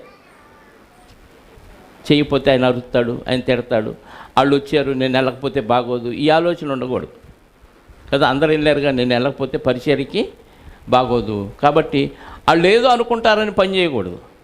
విశ్వాసం ఉండాలి దేవుడి పట్ల విశ్వాసం. నేను ఈ పని చేస్తే దేవుడు చూస్తూ ఊరుకోడు, తగిన ఫలాన్ని నాకు ఇస్తాడు, ఇక్కడ ఇవ్వకపోయినా పరలోకంలో ఇస్తాడు అనే విశ్వాసం ఉండాలి. విశ్వాసముతో కూడిన మీ పని. ఏ సంఘం?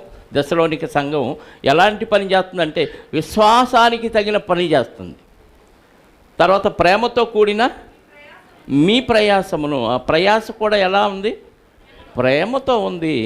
అది ఏదో అనుకుంటాడని చేయట్లా కదా, నలుగురికి కనపరుచుకోవాలని చేయట్లా. దేవుడు ప్రేమించమన్నాడు కాబట్టి ప్రేమిద్దాం. కాబట్టి ప్రేమతో కూడిన ప్రయాస చేయాలి. ఆ తర్వాత మన ప్రభు అయిన యేసుక్రీస్తునందలి నిరీక్షణతో కూడిన మీ ఓర్పును. ప్రభు వస్తాడు, నాకు బహుమానం ఇస్తాడు, ప్రభు వస్తాడు, నన్ను పరలోకం తీసుకెళ్ళిపోతాడు. అలాంటి ఓర్పు ఉందనుకోండి, ఎంతకాలం చేయాలండి, ఇప్పుడు దాకా చేసిన చాలులే అనిపించదు. ఇక ప్రభు వచ్చే వరకు లేదా మనం పోయే వరకు ఓర్చుకొనే ఉండాలి. ఇప్పటిదాకా చేసేయాలి, ఇంకా సరిపోతాయి అని ఆపేస్తే మొత్తం ఫెయిల్ అయిపోతాయి. ఇది నాగటి మీద చేయి పెట్టాం, ఇంకా వెనక్కి తిరిగి చూడకూడదు, దున్నుతూనే ఉండాలి. ఎప్పటిదాకా దున్నాలి చెప్పండి? ఎప్పుడు దాకా దున్నాలి? నాగలు ఇరిగిపోయినా ఇంకో నాగలు తెచ్చి దున్నాల్సిందే. దున్నుడు ఆపకూడదు. పొలం అయిపోవాలి, పొలం అయ్యేది లేదు. పుట్టేవాళ్ళు పుడుతున్నారు, పోయేవాళ్ళు పోతున్నారు. మనం బతికున్నంతకాలం దున్నుతూనే ఉండాలి. అమ్మయ్య సగం దున్నేలే, ఇక మిగతాది వాళ్ళకి వదిలిపెడదాం అనుకోకూడదు. ప్రభువుని జ్ఞాపకం చేసుకొని యేసుక్రీస్తునందలి నిరీక్షణతో కూడా మీ ఓర్పును మేము మన తండ్రి అయిన దేవుని ఎదుట మానక జ్ఞాపకము చేసుకోవచ్చు. మా ప్రార్థనల యందు మీ విషయమై విజ్ఞాపన చేయుచు మీ అందరి నిమిత్తమును ఎల్లప్పుడూ దేవునికి కృతజ్ఞతాస్తుతులు. అమ్మయ్య, దేవునికి థ్యాంక్స్ చెప్పాలంటే మన వాక్యం విన్నవాళ్ళు ఏం చేయాలంట? మనం దేవునికి థ్యాంక్స్ చెప్పాలి. ఏ విషయంలో చెప్తాం? నాకు అది చేసావయ్యా, ఇది చేసావయ్యా, గడిచిన కాలం అంతా కాపాడావయ్యా, ప్రమాదం నుంచి కాపాడావయ్యా, నాకు మా అమ్మాయి పాస్ అయింది, మా అబ్బాయికి పెళ్ళయింది, ఇవన్నీ జ్ఞాపకం చేసుకొని దేవుడిని కనపరచడం కాదు. మిగతా కుటుంబ సభ్యులు, ఆత్మ సంబంధమైన కుటుంబ సభ్యులు అందరి నిమిత్తం వాళ్ళు వాక్యంలో ఎదిగిన దాన్ని బట్టి, వాక్యంలో దిగజారిన దాన్ని బట్టి ప్రతి విషయం జ్ఞాపకం చేసుకొని దేవునికి ఎదిగితే థ్యాంక్స్ చెప్పండి, దిగజారితే దేవుడి దగ్గర బతిమలాడుకోండి. అవతలవాడు పడిపోతుంటే ప్రార్థన చేసి వాళ్ళని నిలబెట్టడానికి మన ప్రయత్నం మనం చేయాలి. వాళ్ళు ఎదిగారనుకోండి, ఏ విషయాల్లో ఎదిగారు? ఇక్కడ దశలోనిక సంఘం 3 విషయాల్లో ఎదిగినట్టు కనపడుతుంది. 1, విశ్వాసంతో కూడిన పని చేస్తున్నారు, ప్రేమతో కూడి ప్రయాసపడుతున్నారు, ఓర్పు కలిగి ఉన్నారు, నిరీక్షణతో కూడిన ఓర్పు కలిగి ఉన్నారు. ఇన్ని విషయాల్లో వాళ్ళు పర్ఫెక్ట్గా ఉన్నారు కాబట్టి అమ్మయ్య, నేను ఆ సంఘానికి వాక్యం చెప్పినందుకు ఆ సంఘం చాలా బలపడిందని దేవునికి థ్యాంక్స్ దేవా, వాళ్ళకి చెప్పినందుకు ఫలం కనపడుతుంది, వాళ్ళందరూ మీ జ్ఞాపకంలో ఉన్నారు, నాతో పాటు వాళ్ళు కూడా పరలోకం వస్తారని సంతోషంతో దేవునికి థ్యాంక్స్ చెప్తున్నాడు పౌలు గారు. ఇప్పుడు ఒకరి పట్ల ఒకళ్ళు థ్యాంక్స్ చెప్పుకోవడానికి ఇలాంటి కార్యక్రమాలు ఏమైనా జరుగుతున్నాయా మన మధ్య? జరగాలి కదా, జరిగితేనే వాళ్ళు వాక్యం విని వాక్యానుసారంగా బతుకుతున్నారు సంతోషించేలోపు మళ్ళీ పడిపోతున్నారే. అలా పడిపోతే ప్రభు వాడు పడిపోయాడు థ్యాంక్స్ ప్రభు అంటావా? అనకూడదుగా, ఏమనాలి? బాధపడి నిలబెట్టడానికి ప్రయత్నం చేయాలి. అదే దశలోనికి పత్రిక 2వ అధ్యాయము 9వ వచనం నుండి చూడండి. దశలోనికి రాసిన మొదటి పత్రిక 2వ అధ్యాయము 9వ వచనం. అవును సహోదరులారా, మా ప్రయాసము కష్టమును, అంటే పౌలు గారు ఏం చేశాడు? ప్రయాసపడ్డాడు, కష్టపడ్డాడు. అది ఆ సంఘానికి జ్ఞాపకం ఉంది కదా అంటున్నాడు. అంటే జ్ఞాపకం ఉందని అర్థం. ఉన్నది కదా. మేము మీలో ఎవరికైనాను భారముగా ఉండకూడదని రాత్రింబగళ్ళు కష్టము చేసి జీవనము చేయుచు మీకు దేవుని సువార్తను ప్రకటించితిమి. ఇందాక చదువుకున్నాం కదా, మాకు ఈ చేతులు కష్టపడి పుచ్చుకొనుట కంటే ఇచ్చుట ధన్యము. రాత్రింబగళ్ళు కష్టపడి జీవనము చేయుచు, కష్టపడి జీవనము చేయుచు మీకు దేవుని సువార్తను ప్రకటించితిమి. అంటే వాళ్ళ సంపాదన వాళ్ళు సంపాదించుకుంటూ ఇతరులకు సువార్త ప్రకటించారు. ఎందుకు?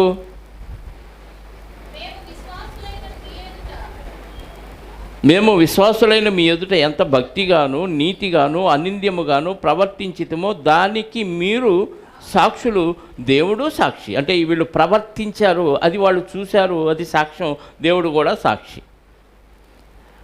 తన రాజ్యమునకు మహిమకు మిమ్మును పిలుచుచున్న దేవునికి తగినట్టుగా మీరు నడుచుకొనవలనని మేము మీలో ప్రతివానిని హెచ్చరించుచు, ధైర్యపరచుచు, సాక్ష్యమిచ్చుచు, తండ్రి తన బిడ్డల ఎడల నడుచుకొని రీతిగా మీలో ప్రతివాని ఎడల మేము నడుచుకుంటామని మీకు, అంటే తెలిసిన విషయాలే చెప్తున్నాడు. ఎలా నడుచుకున్నారంట? తండ్రి తన బిడ్డల ఎడల ఎలా నడుచుకుంటాడో, వాళ్ళు మేలు కోరి ఎలా ప్రవర్తిస్తాడో మేము కూడా అలాగే మీ ఎడల ప్రవర్తించాం.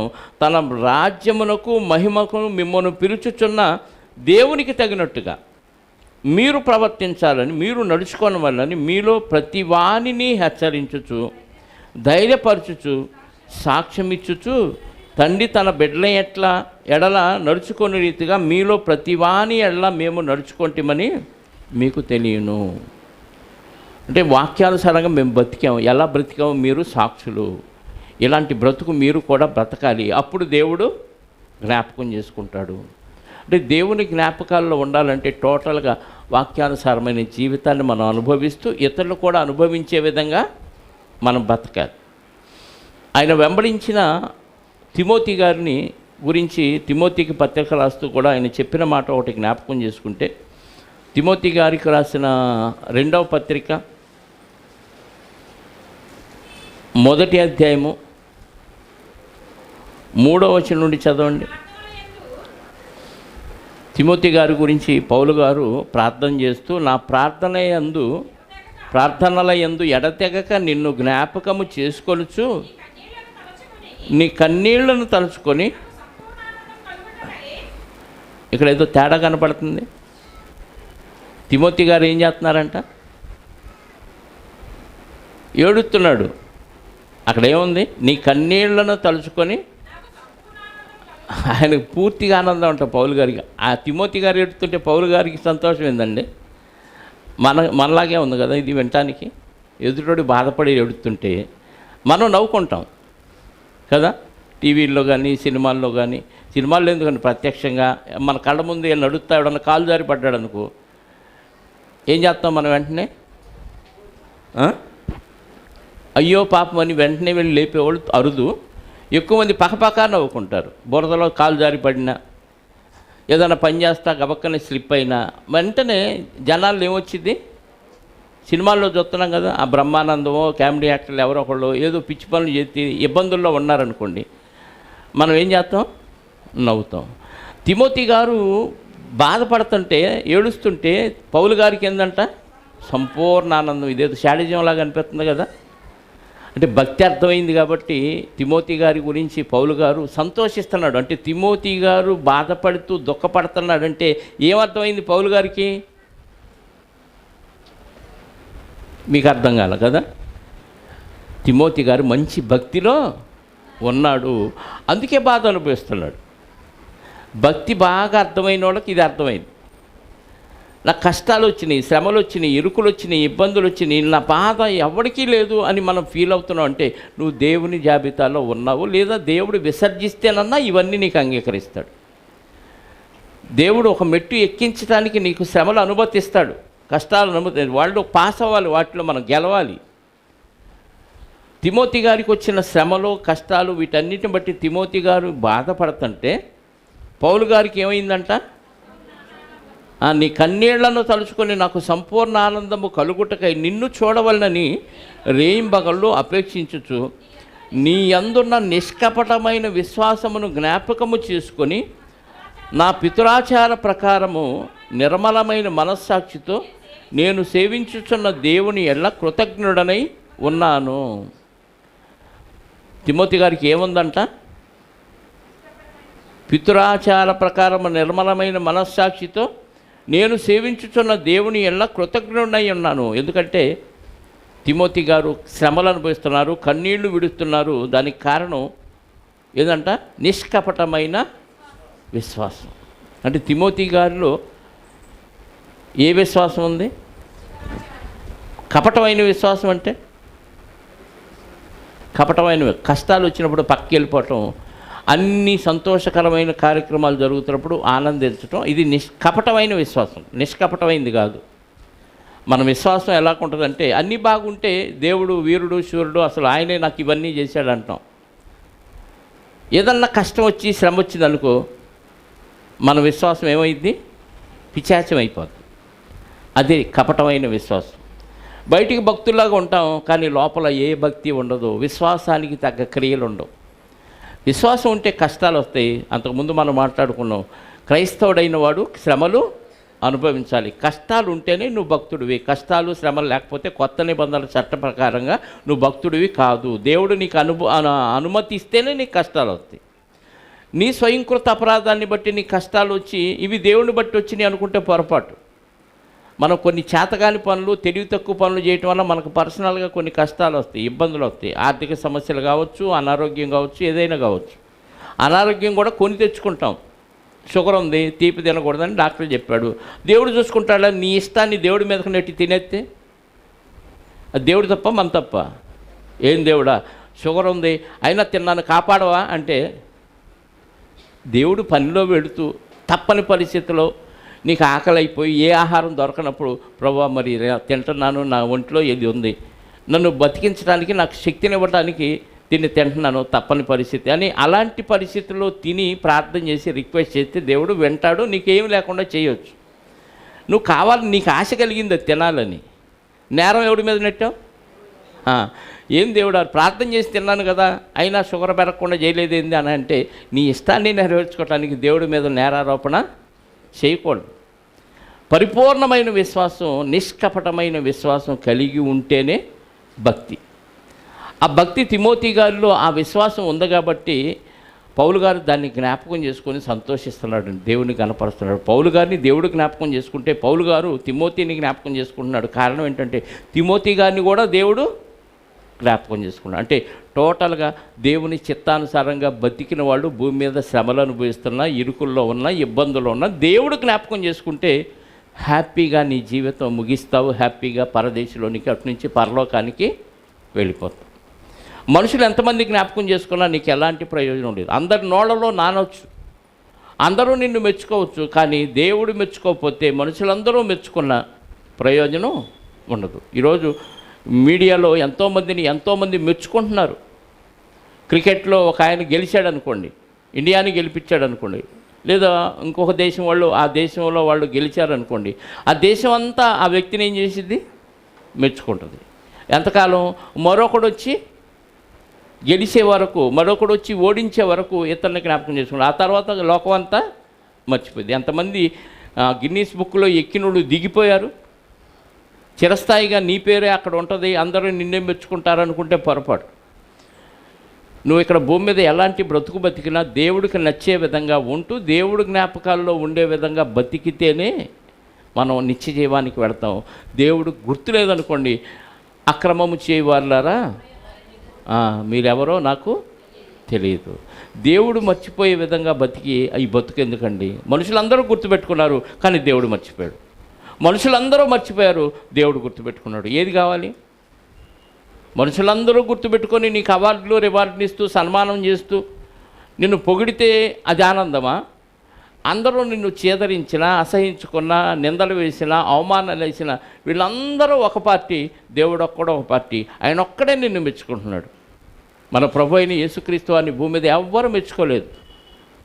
ఒక ఆమె మెచ్చుకుంది, ప్రభా నిన్ను కన్న గర్భము నీవు కుడిచిన స్థలములో దైన్యం నేను. అబ్బా భలే మెచ్చుకున్నావు అనలేదు. అవును కానీ నా తండ్రి చిత్తానుసారంగా చేసేవాడే అంటే ఆమె మెచ్చుకోగానే ఉబ్బిపోలేదు. ఆయన తిట్టిన వాళ్ళందరినీ ఏమనలేదు, అవమానపరిచారు, నిందించారు. నువ్వు దేవుని కుమారుడు అయితే అక్కడ నుంచి దిగు, మమ్మల్ని కూడా దించన్నారు శిలువ మీద దొంగలు. నువ్వు అందరినీ రక్షిస్తానన్నావు, నిన్ను నువ్వే రక్షించుకో అన్నారు దారిని పోయేవాళ్ళు. ఇన్ని చేసినా ఆయన ఏం చేశాడు? అందరు అసహించుకున్నారు, ఉమ్మేశారు, తిట్టారు, కొట్టారు, నిందించారు, అవమానపరిచారు, అన్నీ పక్కన పెట్టాడు. దేవుడు మెచ్చుకున్నాడు. దేవుని జ్ఞాపకాల్లో నేను ఉంటే చాలు అనుకున్నాడు. దేవుని చిత్తాన్ని నెరవేర్చాడు. పరలోకాన్ని స్వతంత్రించుకొని తండ్రి కుడిపార్శ్వమున ఆసీనుడై మన కొరకు ఇప్పటికీ ప్రార్థన విజ్ఞాపనలో చేస్తున్నాడు. క్రీస్తును పోలి పౌలు గారు నడుచుకున్నాడు, శిష్యులు నడుచుకున్నారు. ఈ తరంలో మనం ఉన్నాం. దేవుడు గుర్తుపెట్టుకునే విధంగా ఉంటావా? మనుషులు మెచ్చుకుని గణపరుస్తూ, నిన్ను పొగుడుతూ, నిన్ను ఉబ్బిస్తూ అందరం ఎక్కించి అక్కడి నుంచి తోసేసే విధంగా ఉంటావా? నిర్ణయాన్ని మీకే విడిచిపెడుతూ ఈ మాటలు ముగిస్తున్నాను. ప్రార్థన చేసుకుందాం. పరమనందు ఆసీనుడవై ఉన్న మా పరలోకపు తండ్రి, ఆకాశము కంటే ఉన్నతుడుగా ఉంటూ ఈ విశ్వానికి ఆవల ప్రవేశింపరాని తేజస్సులో నివసిస్తూ చీకటిలో నుంచి కూడా చూడగలిగే సామర్థ్యం కలిగిన తండ్రి, మీకు స్తోత్రాలు. ఇదిగో నాయన, భూమి మీద పుట్టిన ప్రతి మనిషి మీ జ్ఞాపకాల్లో ఉన్నారు. కానీ ఒకానొక రోజు ఈ లోకాన్ని విడిచిన మరుక్షణం మీ జ్ఞాపకాలలో నుంచి పూర్తిగా దూరం అయిపోయే పరిస్థితి మా జీవితం ముగింపు తర్వాత ఉంది అన్న విషయం మీ వాక్యాన్ని బట్టి మాకు అర్థమైంది. ఇక్కడ ఎంతమంది ఎన్ని పొగడ్తలు చేసినా, ఎంతమంది మెచ్చుకున్నా, ఎంతమంది జ్ఞాపకాల్లో మేమున్నా, ప్రపంచం అంతా పాపులర్ అయినా మీ జ్ఞాపకాల్లో లేకపోతే మరణం తర్వాత మా గతి అధోగతి. కనుక తండ్రి, భూమి మీద ఎవరి జ్ఞాపకాల్లో మేము ఉన్నా లేకపోయినా, లోకం మమ్మల్ని గుర్తించినా గుర్తించకపోయినా, అవమానాలు, నిందలు, మాకు చీత్కారాలు ఎదురైనా, అందరూ అసహించుకుంటున్న మీ జ్ఞాపకాలలో ఉండే విధంగా మేము జీవించటానికి మీ వాక్యాన్ని మాకు అనుగ్రహించి అనేక మంది భక్తులను మాకు పరిచయం చేశారు. అందును బట్టి మీకు స్తోత్రాలు. భక్తులు మానవులే, మాలాంటి రక్తమాంసాలు కలిగిన వారే. వారు కూడా తండ్రి లోకంలోని నిందలు భరించి ఎలాగ మీకు జ్ఞాపకం ఉండే విధంగా వారి జీవితాన్ని ముగించారు. మేము కూడా వారిని పోలి, వారందరికంటే ముఖ్యంగా మీ ప్రియకుమారుడైన యేసుక్రీస్తు వారిని పోలి జీవించుటకు నిత్యము మీ జ్ఞాపకాల్లో, మీ కనుసన్నల్లో మెదులుతూ మీ చిత్తాన్ని నెరవేరుస్తూ ముందుకు సాగే ఆలోచన విధానంతో మీ పిల్లలు ఇక్కడి నుంచి సెలవు తీసుకునే విధంగా వారి హృదయాల్లో ఈ వాక్యాన్ని నాటండి. మనుషులు ఈరోజు మెచ్చుకుంటారు, రేపు తిరస్కరిస్తారు. వాటి గురించి మేము పట్టించుకోకుండా, ఆలోచించకుండా, మీరు నొచ్చుకోకుండా మీరు మెచ్చుకునే విధంగా మా జీవితాలను సరిచేసుకునే అవకాశాన్ని మాకు అనుగ్రహించండి. ఇదిగోనైనా వచ్చిన బిడ్డలందరినీ ప్రత్యేకంగా జ్ఞాపకం చేసుకోండి. వారి జీవితంలో వారికి ఉన్న లోటు ఏదైతే ఉందో మీ చిత్తమైతే ప్రతి లోటును తీర్చండి. మరింతగా వారు మీకు కృతజ్ఞతాస్తుతులు చెల్లించే విధంగా వారి జీవితాలను మలుచుకోవటానికి మీరు ఇచ్చిన ఆరోగ్యాన్ని, ఆర్థిక సమస్యల నుంచి విడుదలను, వీటన్నిటినీ వారు జ్ఞాపకం చేసుకొని మీకు మరింతగా లోబడే ఆలోచన విధానంతో ముందుకు సాగటానికి కృప చూపి సహాయాన్ని దయచేయమని కోరుకుంటూ, వచ్చిన బిడ్డలందరినీ సురక్షితంగా వారి కుటుంబాలకు తీర్చి వారి మనోవాంఛ మీ చిత్తమైతే తీర్చమని కోరుకుంటూ, మహిమ, ఘనత, ప్రభావాలు మా అందరి ద్వారా మీరే పొందుకొనమని, మా రక్షకుడు, మా పాప విమోచకుడు, మమ్మల్ని మీ కుడిపార్శ్వం నుండి జ్ఞాపకం చేసుకొని మీ దగ్గర ప్రార్థన విజ్ఞాపనతో మమ్మల్ని గురించి మీకు విన్నవించుకుంటున్న మా ప్రభు అయిన యేసుక్రీస్తు వారి యొక్క పరిశుద్ధ నామములో ఈ ప్రార్థనా మనవులు మీకు సమర్పించుకొనుచున్నాము పరలోకపు తండ్రి. ఆమేన్. మనందరి కన్నతండ్రి అయిన దేవుని ప్రేమ, ఆయన జ్యేష్ఠ కుమారుడైన యేసుక్రీస్తు వారి కృప, మా అందరికీ సంచకరువుగా ఉన్న పరిశుద్ధాత్ముని అన్యోన్య సహవాసము ఇప్పుడు ఎల్లప్పుడూ సకల పరిశుద్ధులకు సదాకాలము తోడయుండి నడిపించునుగాక. ఆమేన్. అందరికీ యేసుక్రీస్తు నామములో శుభములు, వందనాలు. ఒకరికొకరు వందనాలు చెప్పుకోండి.